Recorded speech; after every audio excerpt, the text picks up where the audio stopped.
Reflexión evangélica de Monseñor José Trinidad Zapata Ortiz. En el Evangelio de este domingo, Jesús cura a 10 leprosos a distancia y con efecto retardado, y después de curados, solo uno, que era samaritano, volvió a darle las gracias. 10 fueron curados, pero solo uno fue salvado. Solo a uno Jesús le dijo: levántate y vete, tu fe te ha salvado. El Evangelio dice que le salieron al encuentro 10 leprosos, los cuales se detuvieron a lo lejos y a gritos le decían: Jesús Maestro, ten compasión de nosotros. Se detuvieron a lo lejos porque en Israel se pensaba que las diversas enfermedades eran consecuencia o efecto del pecado, sobre todo la lepra, y el enfermo era considerado impuro, y el que entraba en contacto con él contraía una impureza legal.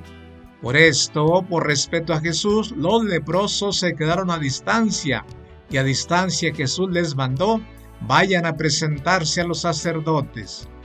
Sabemos que cuando una persona recuperaba la salud, eran los sacerdotes los encargados de verificar la curación y por tanto los encargados de admitir de nuevo a los que habían sido curados a la comunión con todos los que alababan a Dios. De manera que cuando Cristo los manda a los sacerdotes, en primer lugar exige que tengan fe en su palabra, para que al ponerse en camino recuperen la salud, pero sobre todo los envía de nuevo a la ciudad y a la comunidad de la que habían sido expulsados por su enfermedad, es decir, que les devuelve la dignidad perdida y los reintegra a la sociedad y a la comunión religiosa. Ahora bien, al final, el Evangelio dice que uno de ellos, al ver que estaba curado, regresó alabando a Dios en voz alta. Se postró a los pies de Jesús y le dio las gracias. Ese era un samaritano. Como en el pasaje del buen samaritano, Jesús pone de ejemplo a un extranjero que es agradecido y con este gesto de gratitud da gloria a Dios. Este samaritano no solo viene a dar gracias por la curación física, sino que viene al encuentro de Dios. Por eso se postró ante Jesús, pues ha descubierto el poder salvador de Dios en Jesús. Algo parecido le sucedió a Naamán, jefe del ejército de Siria, cuando fue curado de su lepra siguiendo las indicaciones del profeta Eliseo de que se bañara 7 veces en el río Jordán. Una vez curado volvió para dar gracias a Eliseo diciendo: ahora sé que no hay más Dios que el de Israel. El descubrimiento de Dios le dio la salvación.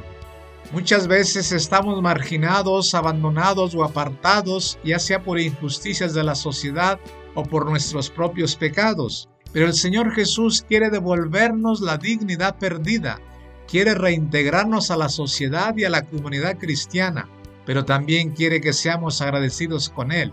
Si creemos en Dios, sabemos que todo es gracia, que todo es don, y por esto nuestra vida debe ser una continua acción de gracias.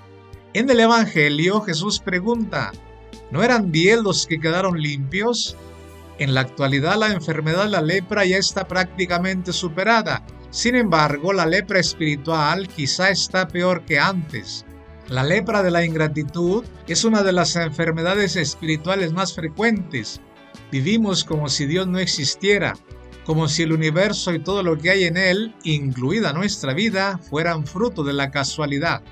En efecto, todo aquel que pierde el sentido de la presencia de Dios, pierde el sentido del pecado y por consiguiente nunca le da gracias a Dios.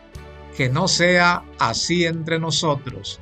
Para nosotros la Eucaristía es la mejor acción de gracias por todo lo que Dios ha hecho y hace por nosotros. Que así sea. La bendición de Dios Todopoderoso, Padre, Hijo y Espíritu Santo descienda sobre ustedes. La Diócesis de Papantla presentó.